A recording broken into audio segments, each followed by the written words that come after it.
Balitang-balita na ikagugulat nyo mga kababayan, nakakakilabot po ito. Sabi po ng isang abogado na veterano na si Atty. Lambino na ang korupsyon sa gobyerno ay lantaran na at talagang harap-harapan na tinatarantado ang mga Pilipino. Ngayon po mga kababayan, makikita natin na kaliwat kanan ng pagnanakaw ng mga opisyal ng gobyernong ito, lalong-lalo na sa flood control, sa pagtatayo ng mga classroom na ang goal nila 1,700. 1,700 mga kababayan ang ipapatayo.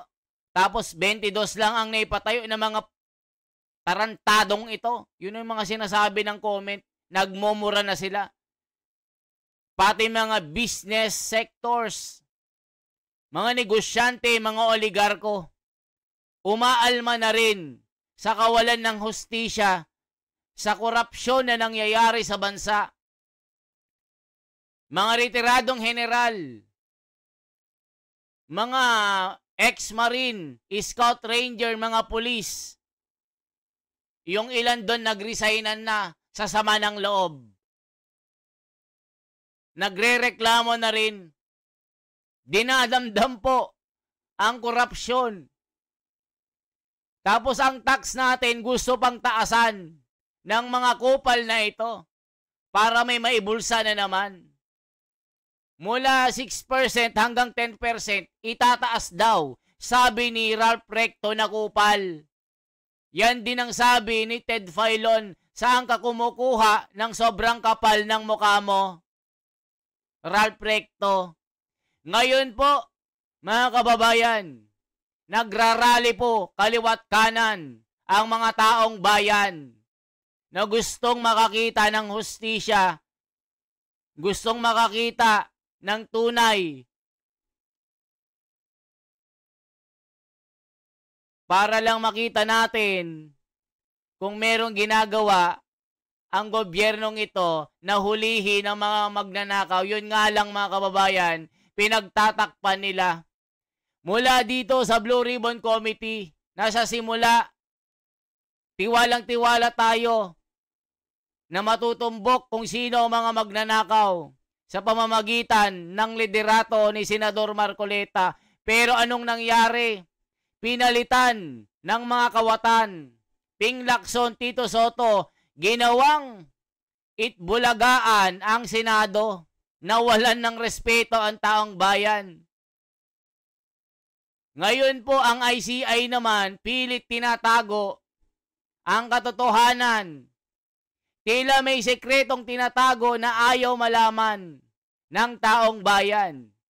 So ngayon mga kababayan, hinihiling din po ng taong bayan, isara na lang ang ICI kasi wala namang kwenta. So ngayon, Atty. Lambino, sabihin mo sa amin, bakit ang korupsyon ay hindi na maitatago? Naku, eto nakakagulat. Panoorin nyo po.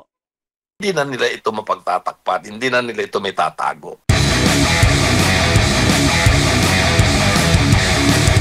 Bilang isang dating mambabatas at sa mahabang panahon din sa executive din, no? Sa legislative at sa executive.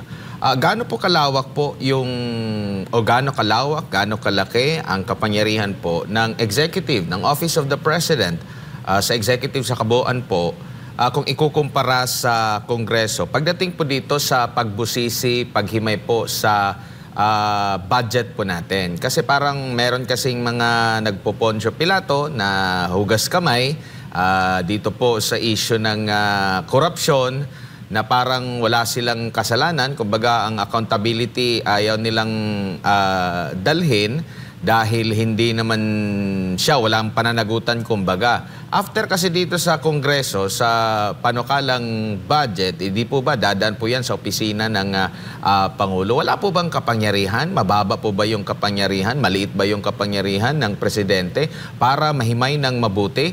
Kasi ang lumalabas din ngayon, ang isa sa mga pinagmumulan ng issue ng korupsyon, nagmumula dyan sa Kongreso sa pag-craft pa lang doon po sa mismong panukalang budget po, attorney.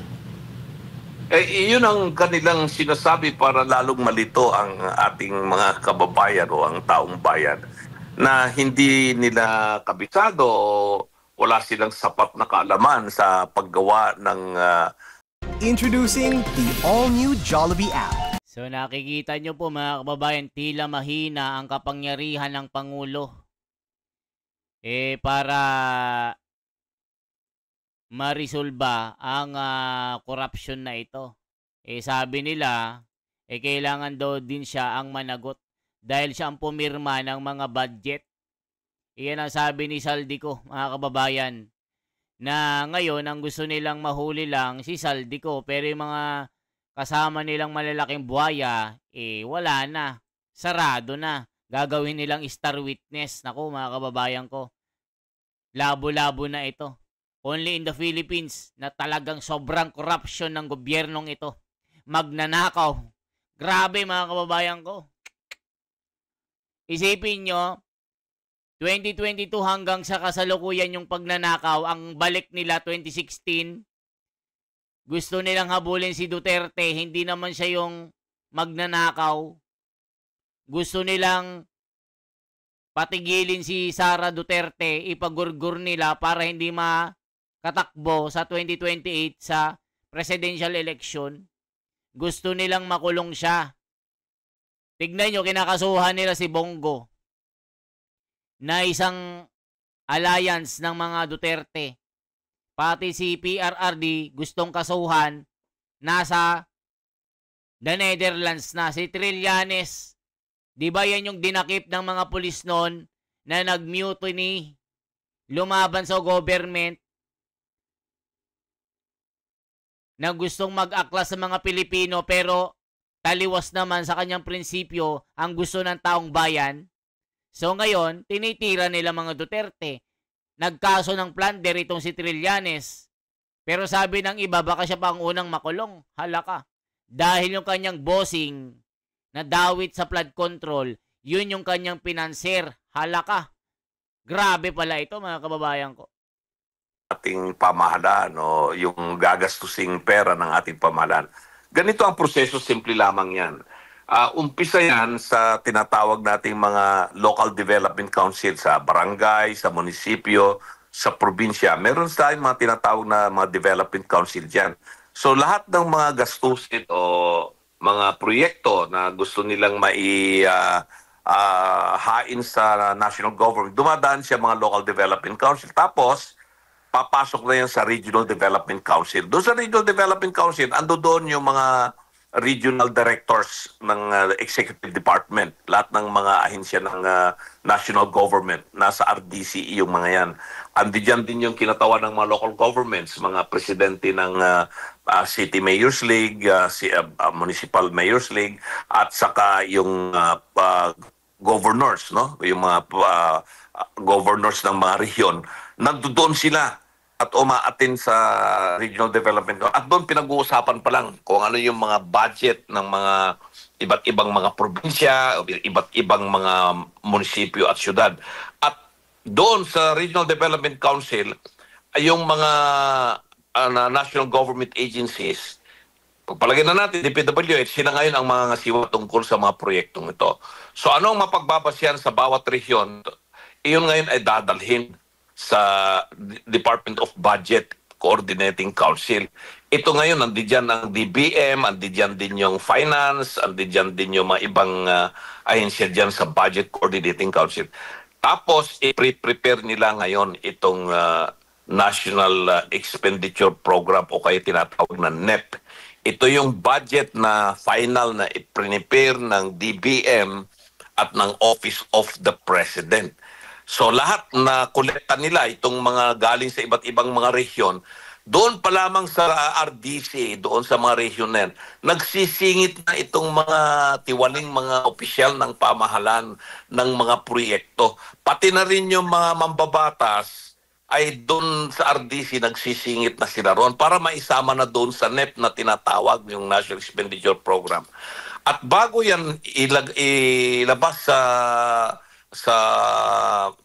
papunta sa Kongreso, siyempre ina-approvean yan ng DBM at ng mga ibang cabinet members. Alam naman natin yung mga cabinet members na yan, sila yung tinatawag natin bosom friend ng presidente.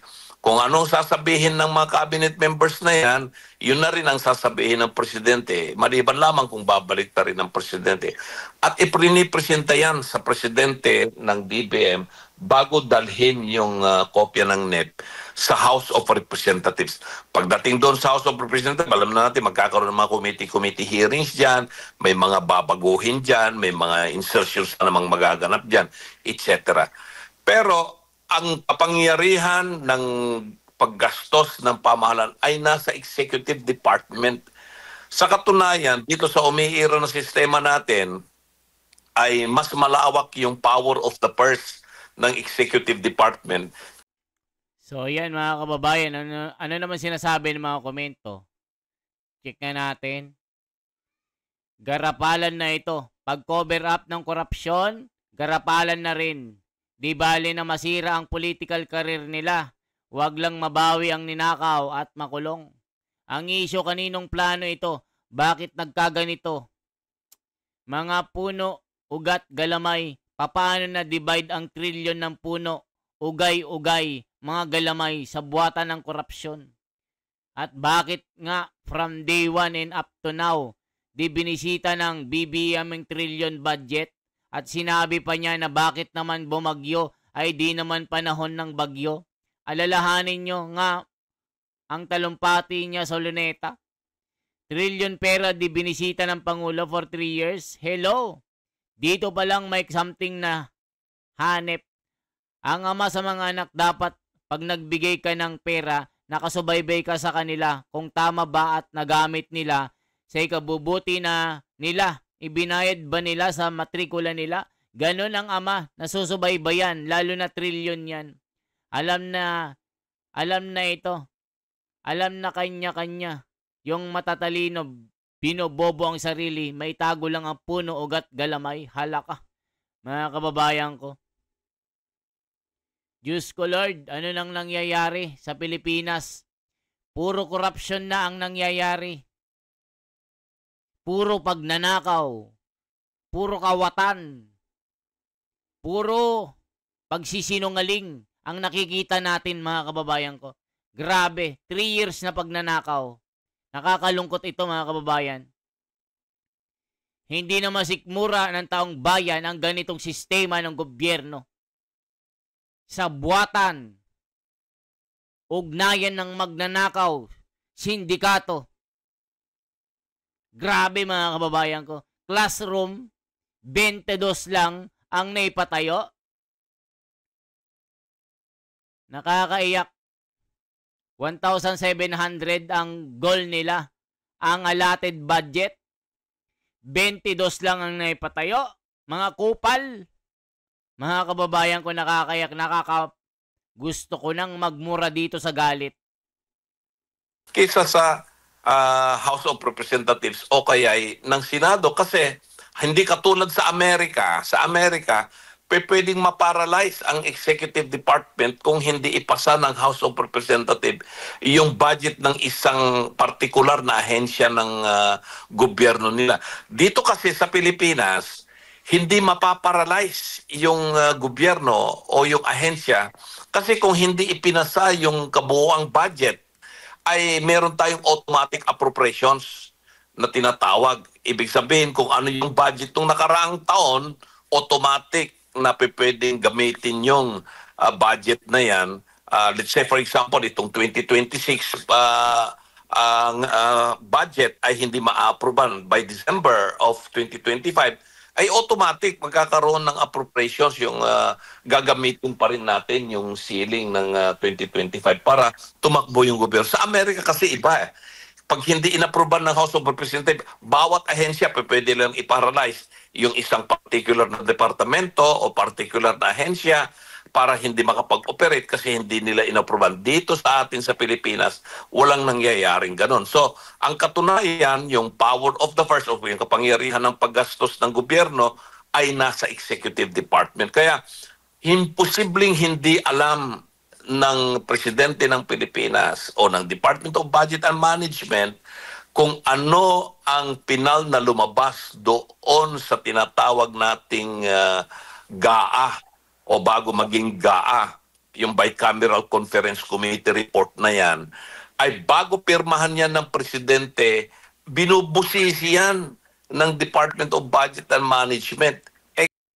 O, nakita nyo mga kababayan? Sabi niya, hindi niya alam. Kita nyo, pati mga negosyante, galit na. Pabagsak ng ekonomiya. Yung ibang mga bulag naman, idol pa rin nila ang mga magnanakaw na ito. Kahit na ninanakawan na ng harap-harapan, ginagawa ng tanga mga Pilipino, loyalista pa din. Anak ng tinapay, kailan kayo magigising sa inyong kahibangan? Loyal pa din kayo. Grabe mga kababayan, kaya si Marcoleta, tama ang kanyang mga sinasabi.